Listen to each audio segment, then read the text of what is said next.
All right, guys, here we go. We have the Chris Chan, A Comprehensive History, Part 2 of, I think, 61 as of today, of course. And it is time to watch Part 2 by GenoSamuel2.1. The first episode, of course, was very revealing, very shocking. From what I remember, Chris Chan had an interesting upbringing. What I specifically remember is his father paying people to be friends with them, which is very sad. But, you know. I also remember Chris not liking people with, like, intellectual disabilities, which was bizarre since he has one and he knows he has one. So it kind of puts Chris Chan in this weird space where he's kind of an asshole. They? We'll try to use they. We'll try to be extra woke here. But let's get part 2 started.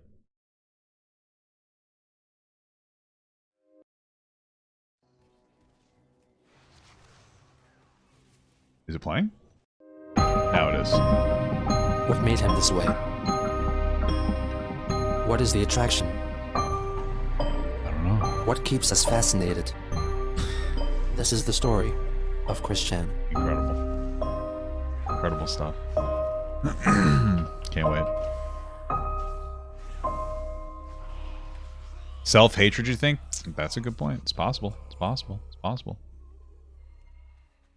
Maybe he in just the year doesn't 2000, the maybe he just doesn't like Friday Night Funkin'. Came back to their family home in Ruckersville, and in August, at the behest of his parents, Christian began attending Piedmont, Virginia Community College, where the highest level degree students could attain was an associate degree. Okay. Perhaps spellbound by illusions of grandeur, Chris chose to study marketing. That's not a bad idea. I went to like a local community college for a bit. Your associate's not a bad idea. You know, if you know what you want to go to school for, honestly, listen, if you don't know what you want to go to school for, guys, here's what you do. Maybe you go to community college for a liberal arts degree because it gets all the bullshit out of the way, which you shouldn't have to do in the first place. But that's a whole other conversation. And then if you don't know what you want to do by then, maybe you go get a real job. You know, marketing.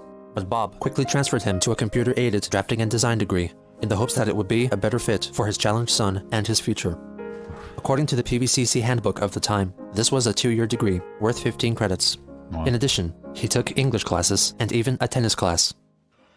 Apart from study. Oh, a tennis class. I thought he said he took an attendance class. And I'm like, what the fuck is the point of going to a class for attendance? So I'm obviously the moron. He continued to develop his Pokemon website and added more cards to his wall of originals, creating cards representing, among others, his beloved Sonichu. In October, he launched Quick's Sonichu site, a website devoted to his original character. Over the course of the year, computer science is an excellent degree to go into. It really is not that bad at all. It is like the way of the future. If you get into computer science, you're probably set. I know that there's... I went back to school for computer science before, like right before I was blew up on TikTok.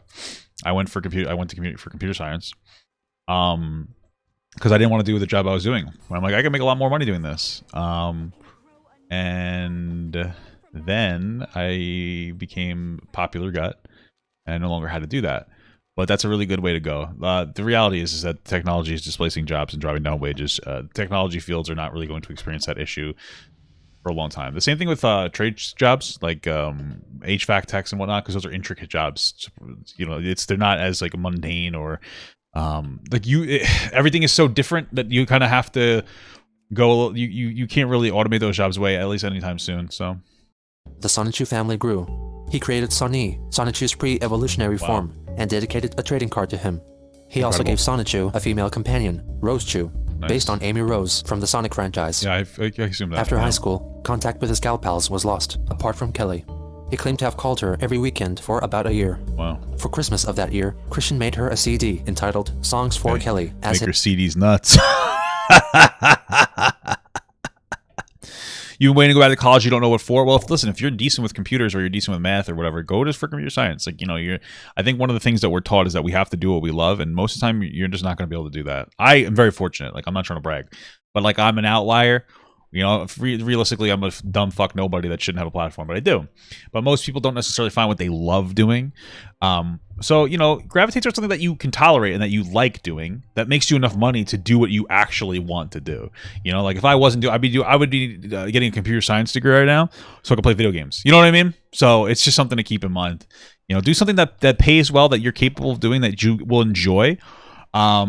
Aim for something that's also pretty well respected so that you have a little more flexibility, because there's a lot of jobs that aren't really very well respected, which is really unfortunate, and they gotta get treated like shit, and they're forced to do more things that they don't necessarily want to do. So, you know, try your best to do that. And, you know, play it from, and then use the money that you make to enjoy the rest of your life, you know, your hobbies. The hobbies are usually what you actually want to do with your life, so. His gift. He incorporated a mini Sonichu into the artwork. Winter of 2000 is also significant, for that was when Chris created his Sonichu Medallion, made of Crayola Model Magic and acrylic paints. Late 2000, I bought some Crayola Model Magic clay, and I molded and crafted the first original Sonichu Medallion that I wore around my neck, with a makeshift chain, which I later replaced with a better necklace I bought. Did somebody make him put it up his ass or something? Is that what I remember correctly? From Pacific Sunwear at my mall. He would rarely be seen without it.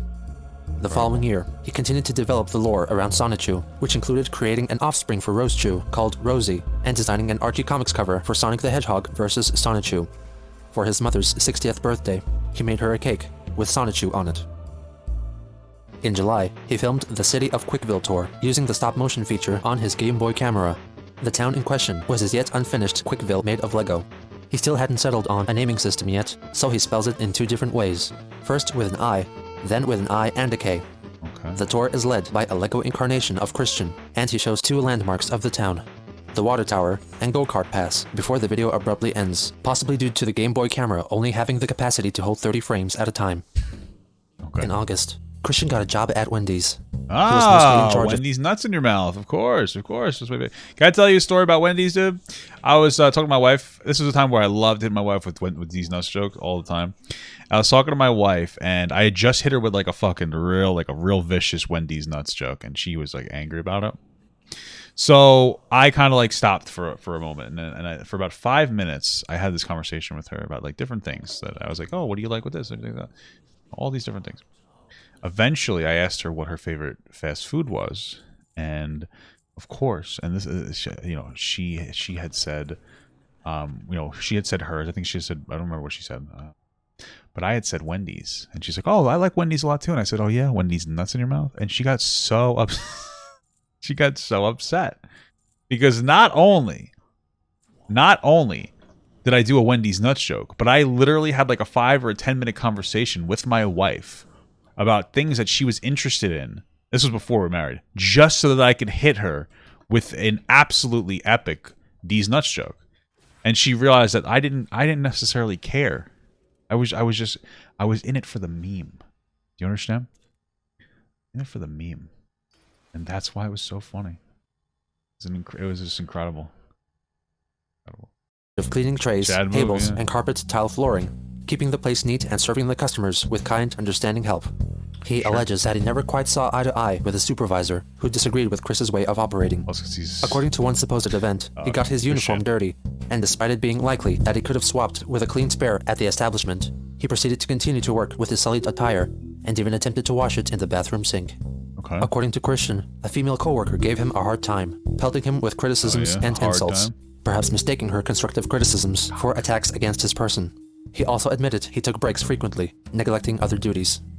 Chris was fired from Wendy's in September or October 2001 for a number of possible reasons.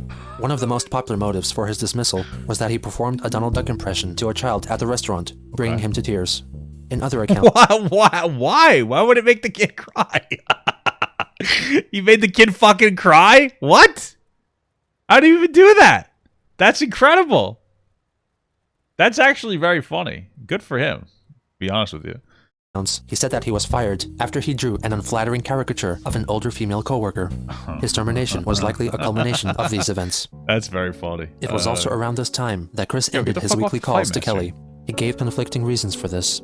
He first stated that he suffered from Noviophobia, a term he coined, which he defines as a fear of speaking to a woman who may already be in a relationship, which convinced him that his calls were in vain. Initially, Chris stated that he was told by his mother that Kelly most likely already had a boyfriend, so he was friend zoned and he realized it, so he stopped talking to her. That's an alpha move, bro. Don't talk to these bitches that have fucking boyfriends, fucking loser. I'm just kidding. Okay. Might as well quit his attempts. But later, he changed his story, saying that he came to that realization all by himself. In other retellings, he said that he simply forgot to call her one weekend, and after he broke the routine, he didn't want to continue. Okay. On February 24th, 2003, Christian spent a tearful 21st birthday. For some reason, he was kicked out of English class by his male and possibly gay professor. Like many historical accounts of his life, I forgot, right? Because every time someone does something wrong, he's like, they were gay. I hate gay people. Oh my god. Keeps changing the story. First, he said that the class was reading the book Wednesday's Child, which featured an autistic girl. He recounted that he told the professor that he was autistic as well, which resulted in a misunderstanding and Chris being forced to leave the class. Alternatively, he admitted to causing Did the teacher not think he was autistic and something? disruption in class, writing in a report, exclamations you'd likely hear from a black person in church, which prompted his dismissal from the classroom.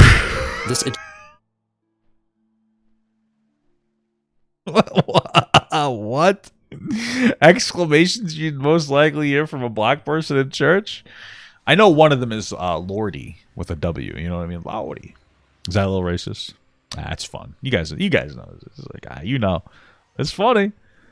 It's funny. Rejection further increased his hate for men and gay men in general, and further convinced him of launching a pursuit to find true love. Wow, wait, so Christian hated men so much that he became a woman. Incredible.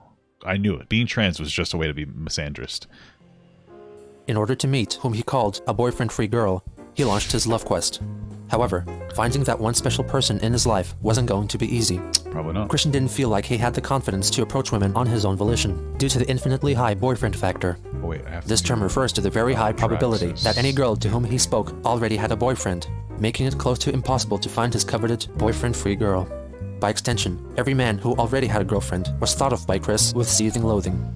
With the infinitely high boyfriend factor, I'm not fond of about 99.99999999996% of the total male population, with a margin of error of the 4 billionth of a percent for about 100 men, of whom are okay acquaintances. How do you even know that, Chris? You don't like men, but Jesus Christ. Those doofs get all the luck, having a sweetheart to care for and to be cared from, getting all the hugs, kisses, and emotional support, and the security of a solid future without loneliness and with love and children. Incredible. And besides that, my autism is not much help on the programming of my mind. True. Sigh. Oh, my life. To combat his reluctance to approach prospective females, he devised a way in which women would approach him instead. The attraction sign. Christian created what he called an attraction sign, which was much like a personals ad, but in public. Well, you know. 21 and single white male, shy, smart, young at heart, computer skilled, humorous, a great thinker and go-getter, natural salesperson, enjoys good parts of life, diplomatic, friendly, loves his family, peaceful, very I gotta get Christian to write my resume. creative. He's lonely. Seeking a cute 18 to 21 single female companion, 18 to 21 years of age, does not already have a boyfriend. Single, average to slender weight, body type, white, lives in Charlottesville or Rutgersville area, does not smoke or drink alcohol, happy, positive personality, average high income, drives a vehicle. If any man... That's a lot. Like, average to high income? I mean, what the fuck? Why? What's your income? What the fuck? And read this huge sign. High standard there, Chris. Business. And to all men with girlfriends, except marrieds and blacks, go jump off a cliff. Have a nice day. Wait, what? Wait, hold on. What just happened? Wait, what just happened? What just happened to us right here? Wait, hold on. I gotta give me a second. Yeah, he knows what he wants. Vehicle. If any men read this huge sign, mind your own business. And to all men with girlfriends, except marrieds and blacks, go jump off a cliff. Have a nice day. What? I'm so confused. Why? Okay, bro, that... Okay, so that was really racist. I want to explain why it's racist, because it probably seems like it's not racist. Because like, oh, black people don't jump off a cliff. Okay, Chris Chan doesn't want a black girlfriend, right? So that means that black men, and in his assumption here, the black men are dating black women. They're not a threat to him, right? So he excludes married men and black people, I'm assuming. That's what I got out of it. Because he doesn't see them as a competition. Because black men date black women, so he doesn't give a shit. Am I right about that? Is that an accurate account of what he means? You think I'm overthinking it? I don't know. He told everybody except for black people and fucking married people to jump off a cliff. I don't know if I'm overthinking it. It feels racist. Maybe I'm wrong about that, but that's what it feels. That's what it feels like, bro. That's what it feels like, dude. Holy shit. He calls them blacks. Yeah. Well, I mean, everybody called black people blacks back in the day because they were just ignorant and kind of racist. Well, you know what? Back in the day, calling people blacks and whites probably wasn't inherently racist. It was the tonnage that you would use with it. So they'd be like, it's not like people are like, oh yeah, that's my like the blacks and the whites. It was more like, oh, the blacks. Like they would put stank on it, and so like that stank got us like heavily attached to the word. So now it's like you can't say blacks or whites or anything. That would probably be more likely, but that's just getting a little too. We're digging too deep. He would hang the sign up at the PVCC lobby and would stand or sit beside it in the hopes of attracting potential mates. Based on the attraction sign and later comments, it is clear that instead of finding the love of his life, his quest for a sweetheart was more of a quest to lose his virginity and to find a woman to mother him and financially support him. Hey, listen, he's just... homie's just trying to live the American dream, okay? That's just the reality of life, brother. Aren't we all looking for that? Just a couple of months into his love quest, we're looking for a big booby mommy milker. Mary Lee Walsh, the Dean of Student Affairs, tore down his attraction sign and allegedly even tore it up in front of him. What? According to Chris, she yelled at him in a violent manner and said that his way of doing things would not get him a girlfriend. That's probably true, though. Maybe she was just giving him advice and he spurred out a little bit. That Walsh may have, in fact, taken down his sign and told him that it was inappropriate, as his methods were akin to soliciting sex on campus. In any case, he was deeply disheartened. Oh, so her interpretation was like, this very clearly seems that you just want to get some fucking pussy. And so, like, that's inappropriate because, you know, this is a fucking school and you can't be doing that shit. Like, that seems more like what just happened there. Okay. Event. It literally shattered my heart to almost nothing and murdered my soul. Damn. If Christian just grew up, was a little bit younger, he would have had a better time. He could have just used, like, fucking Plenty of Fish or OkCupid or something, or Tinder. Probably wouldn't have worked too well, but imagine being on Bumble, bro. Bro, when I used to be on Bumble, I don't get it, dude. Women would just not be drawn to me. I don't really understand it, because, like, the reality is in person, I'm actually a very, you know, I feel like I'm very, you know, people want to fuck me. But, like, when it comes to, like, the dating process, it was so difficult. Once I got on a date with somebody, everything was, like, totally fine and chill. Like, I really have never had a bad date before. But when I'm doing, like, the online dating process, it's so weird. I think it's just because of my sense of humor and the fact that I'm fat or something. I don't know. Because I have a very dry sense of humor. You know? That's probably what a bigger part of it is. Maybe I'm just ugly. I don't fucking know. But, you know, who knows? You know, maybe it's more like I've aged very well. Like, if you really think about it, like, I've aged pretty well. I have gotten uglier, but I've become more of like that desired, like, weird stereotype of, like, a fat bald guy that makes money and is kind of like a dad and whatnot. So I don't know, but I've aged pretty well, I think, comparatively to other people, even if they're more attractive than me as they get older. You know what I'm saying? But anyway, we're going on a tangent. To this attack, Christian made Here's my small sign, penis, which yeah. was quickly removed in a similar fashion. You know, this was to be the beginning of Christian's make-believe conflict with Mary Lee Walsh that will haunt him for most of his adult life. As an act of catharsis, Christian wrote a poem called Saddest Heart in the World, in which he refers to Walsh in the most unkind of light. Lonesome and sad, the mastermind is very bad.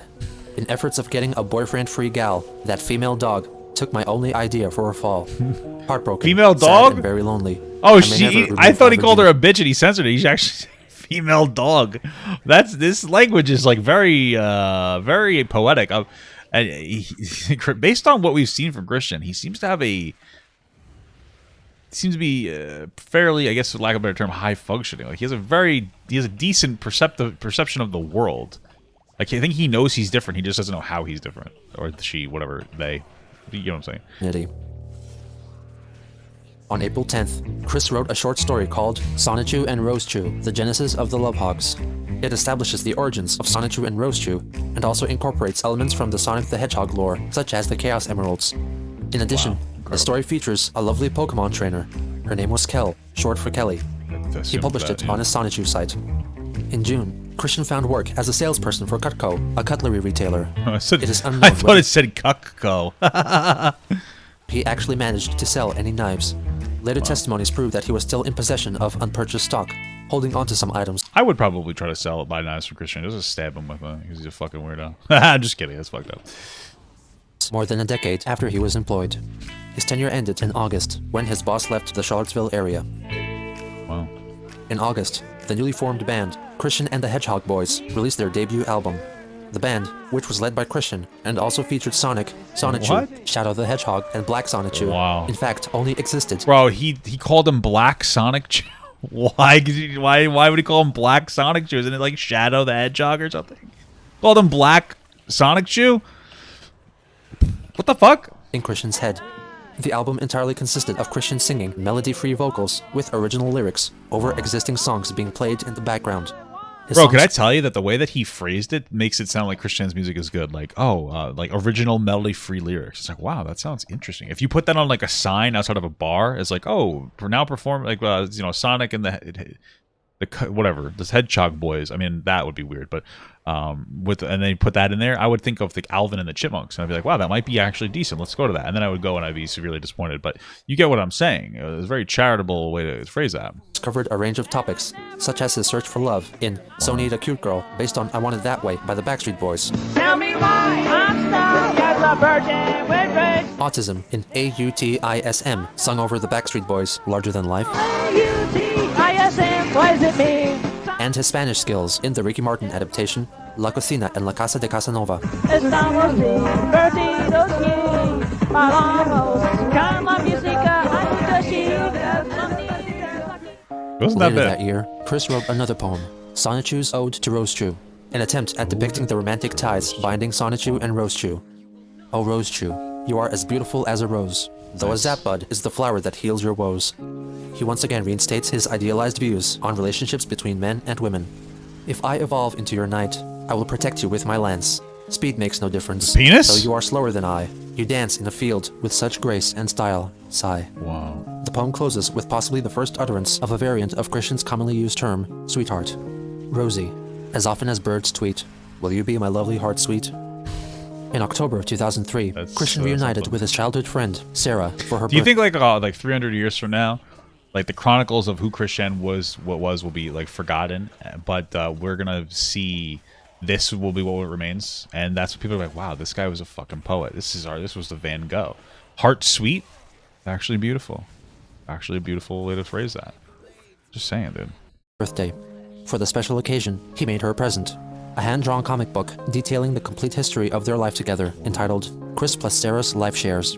It is from this work of literature that the majority of their interactions with each other has come to be known, including Sarah's supposed childhood bullying, which then 21-year-old Chris completely neglects. Like most of his creative attempts, it is self-centered, bragging about his accomplishments concerning Sonichu. He also talks about her personal life, including her relationship with her boyfriend.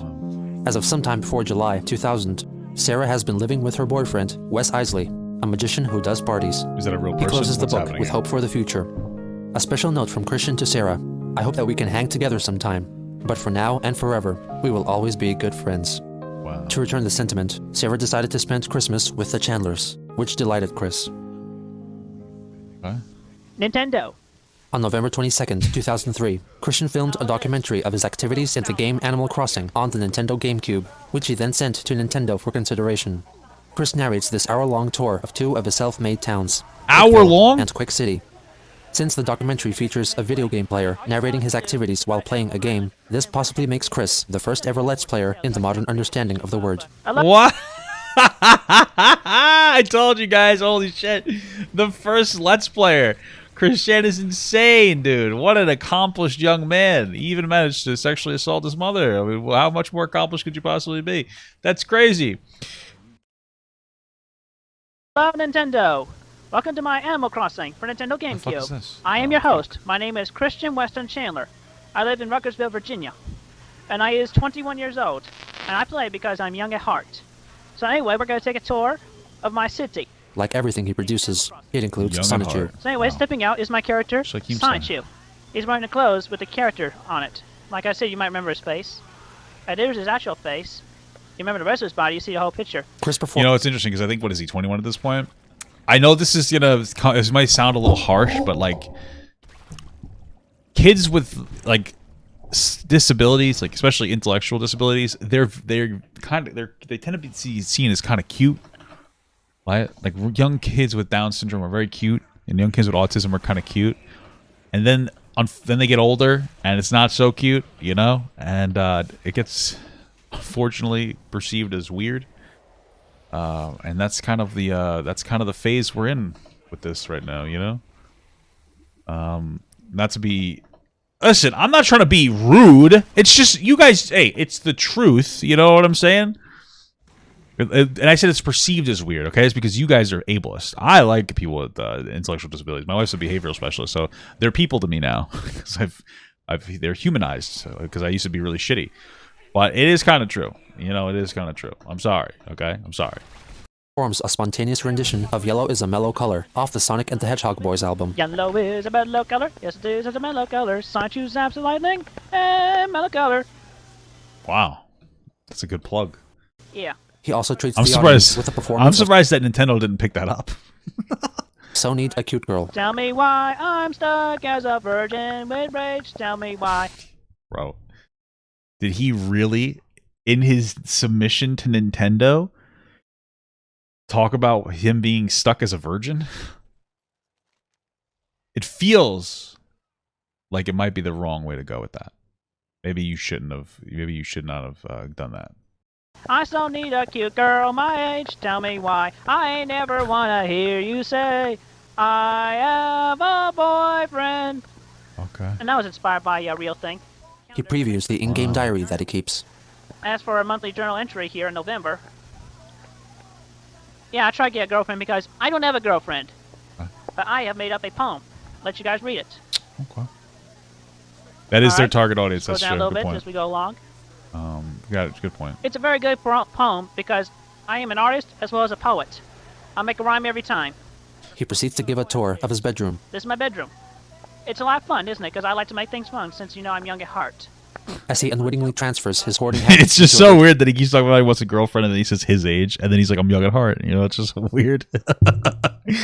virtual environment. His bedroom in Animal Crossing closely replicates his real-life counterpart. Chris goes outside and comes across several characters who all seem to run back indoors at the very sight of him. Around here, I want to show you my favorite character that I kind of got to know it from the start. Oop, she just went in. There's Anna Cooper. Is that something to do with the game function? Like, why would they run away? Like, that has to be coincidental, no? Is there actually like an aspect to this that I don't understand? Like, does he abuse the animals or something in the game so they run away from him? Like, how does that work? I'm very confused. Hoodie. She just went in. There's Elmer. He just went in. He then travels to his house on Quickville Island to reveal that he mostly uses the property for extra storage. I use mine as storage for the extra items I don't have room for at home. Yeah, I got a bunch. He reasserts his brand loyalty for Nintendo and decries their competitors. Speaking of which, you should make this Sonic Heroes should be Nintendo GameCube exclusive because Xbox and PlayStation 2, my opinion is the same as yours. They both stink. Yeah, I do not even own them. I don't even want them. That goes double for the PS1 as well. But if you want to know my game systems, I had my GameCube for about almost a year and a half now. Got it on May 31st, 2002. I got your SNES, Nintendo 64, NES. I got the Genesis 301 with the original Genesis, 32X, and Sega CD, as well as Sega Dreamcast, and the Sega Saturn. So I got mostly all of them. I've been a Sonic fan forever, and that's why I'm glad that Sonic came to Nintendo. He mentions that he likes to keep his surroundings clean by picking weeds. Oh, we look at this. There's a weed. I didn't mean to I go pick weeds. there. Keeps my town Okay, clean, well, as well as Quick Sea. He also likes to keep active. Another weed. Why you know about that? I usually like to run. It keeps me going faster. He introduces the viewers to his character, Crystal. I like to run. It makes me go faster. It's like I like to go. I like to drive my car. It makes me go places faster. Okay. Anyway, this is Crystal. She's wearing the Rose Chew look. There's The a Zen Rose light on Chew the door. look. I got Sonichu's Rose Chew's mug right here. Near the end, Mug. Chris proclaims that he is high-functioning autistic. And to answer the all-important question, what is the meaning of HFA? Two red eyes. I will tell you. Got that? That means high functionally autism because that's what I am. I'm functionally Wow. autistic. Wow. incredible. I can't. I may have autism, but since I'm high functional, I can do a lot of things. I mean, otherwise, I wouldn't be able to do this documentary I'm doing right now. True. But anyway, for this Is that a edition Bulbasaur? of What is Nintendo that? Power, this has been a documentary narrated by Christian Weston Chandler. Thank you very much, and I hope that you will consider this for publication. Bye now. Wow, incredible. Christian started 2004 with a New Year's resolution to find a girlfriend. On January 3rd, he drew a Sonichu comic strip, which also featured Rosechu and Black Sonichu. This was the first time he included his characters Why is Black Sonichu? in an illustrated storytelling setting. Is Black Sonichu supposed to be like a bad character? Like the bad guy? Like why? On the 6th, he went to get an eye exam. The optometrist in question happened to be Dr. David Chandler, Chris's brother from Bob's first marriage, who informed him for the first time that he had an 8-year-old niece named Savannah. Wow. On January 18th, he wrote Hard Love Quest, a poem concerning his difficulties in finding a boyfriend-free girl. Without girlfriend love, he feels an older age, as he is still stuck as a virgin with rage. He searched low and high to the end. The only delay is the fear of being already beaten by a boyfriend.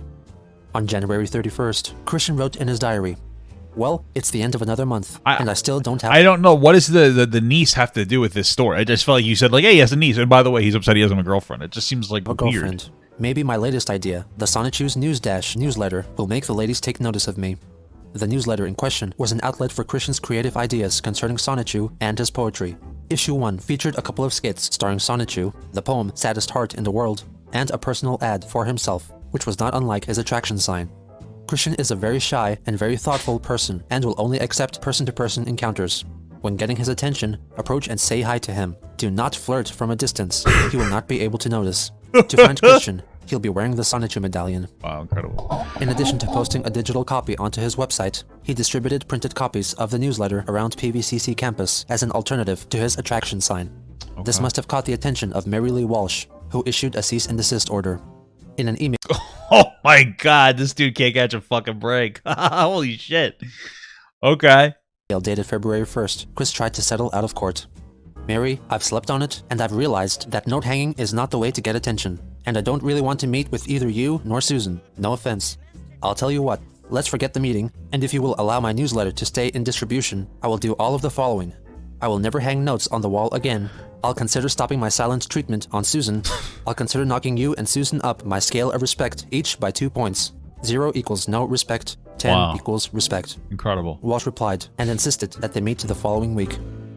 On February 9th, Christian recounted the events of that meeting. "Mary Lee Walsh made it illegal to distribute the news dash. I am very angry at that XXXXX.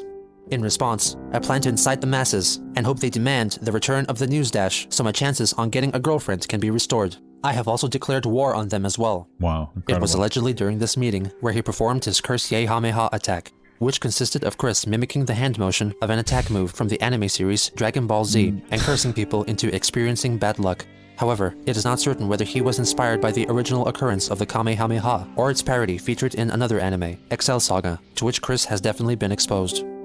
In March, Chris claimed that the kerfuffle concerning Walsh got his parents upset too. "That XXXXX Mary Lee Walsh got on my and my parents' nerves. All I'd been doing was trying to get a girlfriend. Is that too much to ask? I guess I am very so, man. devastated due to my shattered heart that XXXXX caused unto me. My life Like sucks." Extacion? Completely disregarding her demands, he published issue 3 of Sonichu's News Dash, with most of the content themes remaining unaltered. However, his requirements for a boyfriend-free girl were tweaked a little bit. He was now looking for 18 to 22-year-olds, since he had just turned 22 himself. In You know, May- it is interesting that he seems to like, I guess, younger women, because he caps it. He does the lowest that he's legally allowed, which, you know, good. That's a good thing. Good for him for that. But, and then he caps it, though, at like his age. It's very interesting. It's a very interesting thing. But okay. May of 2004, Nintendo Power magazine published an article highlighting Christian's Animal Crossing video, referring to Chris only as Sonichu.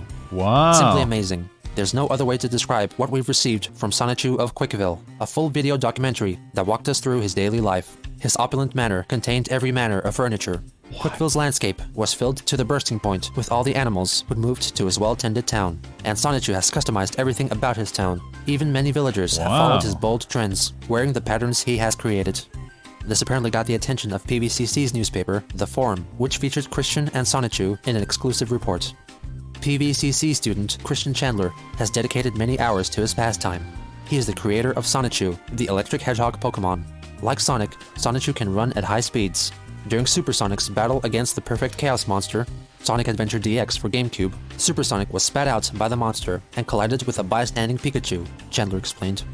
According to the story, the power from the Chaos Emeralds transformed Pikachu into Sonichu. Chandler and the world he created for Sonichu were featured in the May 2004 issue of Nintendo Power.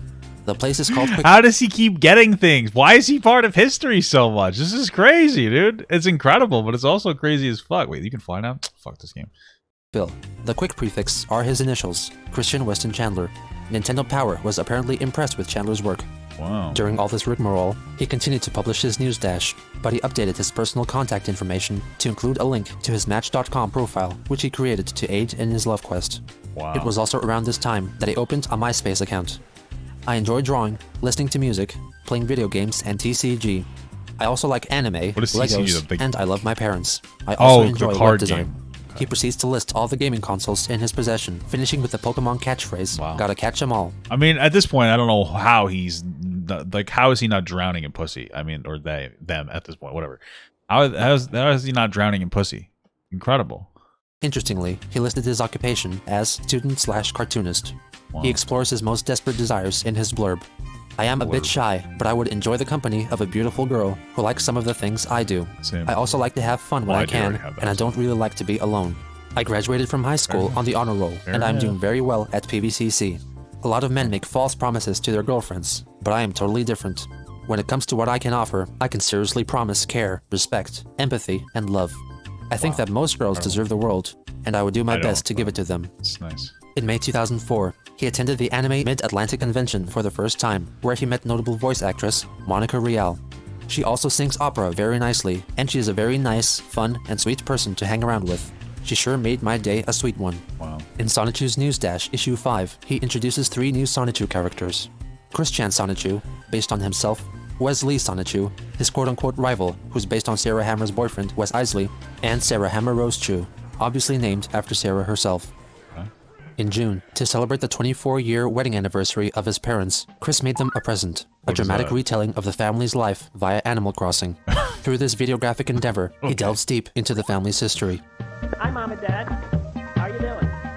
This is my little visit for y'all. A little documentary for y'all. See, like this would be so cute if he was like 9, but now he's like 21. It's like, come on, what are you doing, bro? You know what I'm saying? They're in Animal Crossing. But okay. GameCube. About how y'all were and how you are now and so forth. So take a trip back in time with me, won't you? As we explore how each of you were. Of course, first we'll travel back in time to the time of good old Robert Franklin Chandler Jr. He was a hip youngster back in his day. Typing Let's take a look _TM inside. just subscribe. Hey, thank you for the sub, brother. I have to go through this in here. Okay. And then the next one. Patrick 812 Hey, thank you so much just for the sub, brother. subscribed. At his chateau and see what describes him as him. What's here? He collects records, and he's got lots of them. He's got so many shelves. He likes palm a record case. Yeah. Chris reveals that Bob has Cherokee ancestry. He was born in Cherokee in Texas. Wow. Actually, he was like 1/16 Cherokee. Who is But it? You that's know? why we have his phone pole here. This Chinese lion here. That's he's been to Korea for World War II, I believe it was. Wait, so we have these Chinese totem pole because he's been to Korea or whatever? That's kind of funny. Oh, I mean, I guess all those places are the same, you know? So ridiculous. They got Conduct Medal of Honor. That's what this is right here. He performs the same type of tour for Barbara. But she went to school, and she worked hard. And see these shirt here? That's her school colors, blue and white, because back in high school, she was a cheerleader. Bum bum, tis boom ba, yay yay, la la la. Right. Yeah, she likes the old stuff as well, so she's got a little tea set here. And we got a kitchen, fridge, and a stove. Here's a little fan to keep cool with. Keep food in this little pantry. and she keeps her brooms and mops in the old closet here. Although somebody brought up the mop, somebody wanted to clean up. You put the garbage in the garbage can. And this is the sad part. And in some places now, in very few houses nowadays, but what happened in the old days, the bathroom was in the same room as the kitchen. But luckily, we always remember to wash our hands in soap and water. Yeah. Anyway, that's just in the days of old. Nowadays, she does have a private bathroom. Yeah. Chris explains how his parents first met. They met over at Maddie's pub, see. Yeah. Mom was just sitting down with her friend. She was watching Bobby sing up here. And well, she really liked his singing, so as father quit, she went up to him and then, as he passed by, changed the thermostat. Yeah. Anyway, she chased him down the hallway. And cornered him. And then after that, they just talked things out and they got to know each other, found common things. Bob, do you take this woman to be lovely wed wife, to love and hold and cherish and to honor? I do. And do you, Barbara, take this man to be a lawfully wedded husband, to love and cherish and to honor? This is forever? ridiculous. I do. I now pronounce you man and wife, you may kiss the bride. Whoopee! After reenacting their Wow. wedding, Christian introduces himself into the picture. But anyway, when first comes love, then comes marriage, then they come along with their baby carriage, and that's where I came in. Born in February 1982 was me. Okay. He gives himself a tour of Is his he own room. is he changing the song? Like, does Christian have like a song playlist for every single aspect of this documentary? Is that sounds like what it is? Every time there's like a new thing, a new song seems to play. That's definitely a lot of work. So anyway, this is my bedroom. And then returns to Bob's room.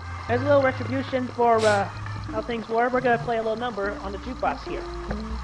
But since we don't have Fascinating, yeah. side-by-side on Agreed. recording, we're going to play Sitting Under the Apple Tree.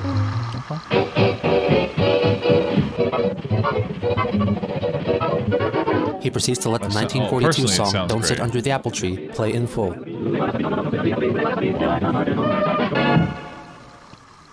there you have it, nice little blast from the past. This is an And incredible now blast for from my us, mom yeah. and dad, a little something special for this video. This is my way of saying happy anniversary to y'all. Coming up next. The video cuts to a drawing made with Mario paint, which says, "To Mom and Dad, happy anniversary.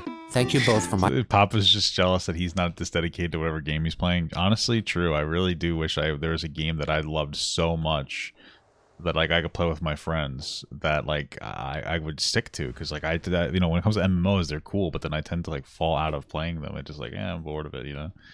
So yeah, you're right about that. You're right. My birth. Love, Christian But having C. a Lost Ark, I just lost interest in it, and also the group of people I was playing with, I wasn't like a particular fan of. Yeah. In July, Chris began going to the Charlottesville Fashion Square, attraction sign in hand, to seek out fellow mates. Evidently, his current practice did not yield promising results, as in a diary entry dated August 1st, he announced, "Well, it's another month. Still no girlfriend. But I have a new idea that I'm sure will reel in a girlfriend on a fateful red string." Is WoW good still? It's not bad. I'm just playing for fun, you know. The idea concerning red string consisted of Christian tying a red string to a paper heart Among Us. on which "Pick me up and bring me to my owner" was written. I've tried The significance of using a red string was most likely a reference to its appearance in the anime Excel Saga, and is a well-known symbol in many Asian cultures. Christian would throw the heart at prospective partners and hope that they would pick up the heart and follow the red string leading back to him. It cannot be determined how successful this strategy could have been, because just 4 days after he employed the red string of fate, a mall security guard, which Chris referred to as a jerk-op, put an end to it. Jerk up. In August, Chris shifted focus away from Pokemon and centered his attention on Yu-Gi-Oh!, a similarly themed card game. He began making his own custom cards and attended his first They look Yu-Gi-Oh! the same. tournament at the game place, where he met Bro, Megan Schroeder. hold on. Over the months- Just hold on. And attended his first Virgin with rage? What the fuck? Tore his shirt off. Wait. For each male monster on the field, increase Virgin with Rage attack by 500 points. For each female monster on the field, increase Virgin with Rage's defense points. Okay, so every girl on the field gives him 500 attack, and every boy on the field gives him 500. Oh my god! Every boy on the field gives him 500 attack, and every girl on the field gives him 500 defense. Incredible, very powerful card. It sounds like. Yu-Gi-Oh! Tournament at the game place, where he met Megan Schroeder. You know, it's interesting because the card only has 500 attack and defense points. It actually seems like a fairly balanced card. the game place, where he met Megan Schroeder. Interesting. Over the months of getting to know Megan, I'm sorry, but the only reason that's interesting to me is because, like, you ever think about superpowers? You're like, oh man, I wish I could do this. Every time I think if I had a superpower, I always think of like the negative to it. You know, it's like, oh, if I have a superpower, like if I could teleport, we were talking about that earlier. If I could teleport, I'd have to see where I was teleporting to in order to teleport. You know what I mean? Or if like I had invisibility, I might have to like hold my breath or something. Or, you know, or maybe the clothes could go, you know what I mean? Like, that's usually what I would think about. You think about your drawbacks to your power, you know? I grew fond of her. Although at that time, and up to now, she wasn't interested in a lovely relationship. I've bided to her wishes and requests. I am truly fond of her. Since he and Megan had Yu-Gi-Oh! As a common interest, Christian only intensified his obsession with the game, creating more and more custom Yu-Gi-Oh! Cards, with one depicting Crystal, Christian's make-believe female twin. He also designed a girlfriend's gift card, on which the illustrated girlfriend looks suspiciously like the sister. On September 4th, Christian reflected on his love quest so far. While I was at the mall for the 8th week today, I realized something. Since I have been using a sign to state my being single and lonesome towards an 18 to 22-year-old boyfriend-free woman, I, in the event, was trying to sell myself like a new car. 2 days later, Chris's love quest was interrupted by a jerk cop. I told that jerk cop off when I pulled some of my fun cards and told my lonesome virgin story. Oh, jerk cop, not jerk cop. Okay, I know what you're talking about. As a jerk cop. Okay, wow. He was the was Christian the first ACAB person? Incredible trendsetter, am I right? Christian invented ACAB. Holy shit. It's incredible. This is an incredible thing. He's a real fucking pioneer. Intimidated him and shouted no into his face. In short, today was my Independence Day, but I am still alone. On September 11th, his search for love took a turn for the worst. I was not bothering anyone at the mall today while I was trying to sell myself, when I got arrested for trying. I fortunately did not go to jail, but I have been stripped of my right to go to the mall by myself. I would be required to bring my mom or dad with me. My independence and my soul were practically murdered. Chris's run of misfortune climaxed when only 5 days later, the school board of PVCC suspended him for 1 year. My dad is bloodthirsty for revenge as well. He's going to write to U.S. President George W. Bush Jr. and Laura Bush to help me get allowed back to PVCC. Why? We all cursed to death upon that XXXXX Mary Lee Walsh. Why? In conjunction with his suspension, why did he get suspended? He was required to take anger management classes, get a psychological evaluation, and receive social skills counseling. 10 days after the event, he lamented over his inability to go to PVCC or the mall. He probably should have gotten these things like when he was younger. It might have helped him a little more. And confessed that he would be asking for a girlfriend this Christmas. Despite his bans from the college and the fashion square, he decided to continue with his search for a boyfriend-free girl, but relocated to the University of Virginia's campus to do so. However, this move wasn't for long, as Christian was allowed back to the fashion square in November. Regardless, he went back to UVA for a different kind of engagement, in the form of a mandatory psychiatric evaluation. Wow. There are more of such documented examinations in existence, but this is the only one so far which has been made public. Mr. Chandler says that since finishing high school and starting at PVCC in the year 2000, he has had an increasing interest in a female companion. His attempts at this ultimately led to his suspension from college. His attempt took the form of a sign, which he placed next to himself while sitting in the lobby at Piedmont. This sign was a list of qualifications that a potential girlfriend would have. Okay. He said that he has been very frustrated by his inability to find a girlfriend, and he suffers from Noviophobia. This refers to his frustration that females often tell him that they already have a boyfriend. While he does have physical... You know, it's so sad because that's mostly... I think girls will usually say that when they're just not interested in you specifically. You know, wow, that's a lot of damage. How fucked up is that? Attraction towards females. His primary frustration is with his lack of companionship. The report mentions his medical record and earlier evaluations. He has already undergone psychological evaluation by Robin Hawks at the Center of Learning Potential. The recommendation concerning Mr. Chandler's emotional status is that he seek psychiatric and psychological treatment. The psychologist felt that counseling and medication would possibly address his obsessive thought pattern and assist him with social skills. She also recommended anger management training. The analysis also comments on Christian's appearance and demeanor in the session. The patient is a mildly overweight white male, wearing blue jeans and a shirt. Okay. He was also wearing a makeshift necklace that has a large plastic medallion in the shape of a Pokemon character's head. He also had a number of Shrinky-Dink decorations. Hey, it's not a Pokemon character. It's Sonichu, bro, okay? What are you talking about? Get it right. Educate yourselves, nerds. Insane. To this necklace. He had a large backpack that he carried with him, and had a notebook containing a large number of drawings. His speech was somewhat nasal, with frequent awkward laughing during his sentences. His speech was fluent. His responses were appropriate to the questions posed to him. Overall, the volume of his speech was slightly elevated, although his tone was generally pleasant and almost jovial. His thought processes were linear and logical. He was somewhat concrete, especially regarding social interactions. He seemed to have a good insight into his limitations.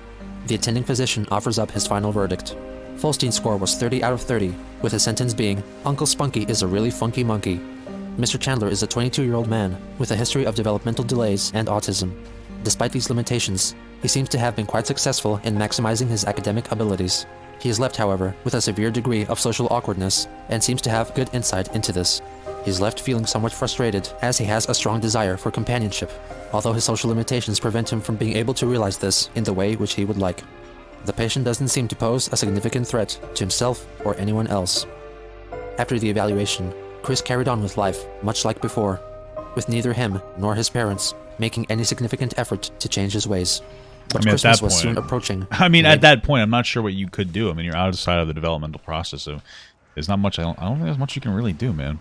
Santa would bring him a girlfriend like he wished, who could right all his wrongs and change his life for the better. Which could probably work, but again, like he doesn't seem to like other people with intellectual disabilities. So, like, I don't see how he could really find a girlfriend if you're kind of excluding, you know, and then the entire aspect of, you know, people, and you know what I'm saying? Like that's what you're gonna get. Somebody else with it. That's fine. Nothing wrong with that. But like when you treat them like shit and you speak down on them. What did he used to call them? I forget the words he would call people.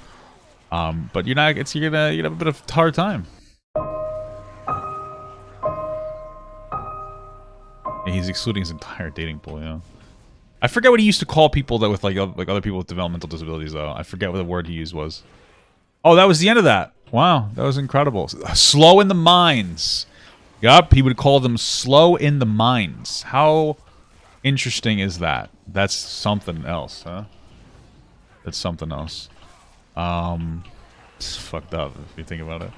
Okay, well that was another great video. Round 2 this is very in-depth, very professional. I might have to sub to this person's Patreon whenever I get the chance to do that. Thank you so much for watching, guys, and another special shout out to all my Patreon and Twitch subs. If you'd like to support this channel further than you already have by just watching the video alone, go down to the links below where you can sub on my Patreon, which will allow you to get your name on this beautiful black wall. Or you can go to the Twitch page and you can actually use a free Amazon Prime sub, if you have Amazon Prime, to subscribe. Thank you very much, guys. Take care.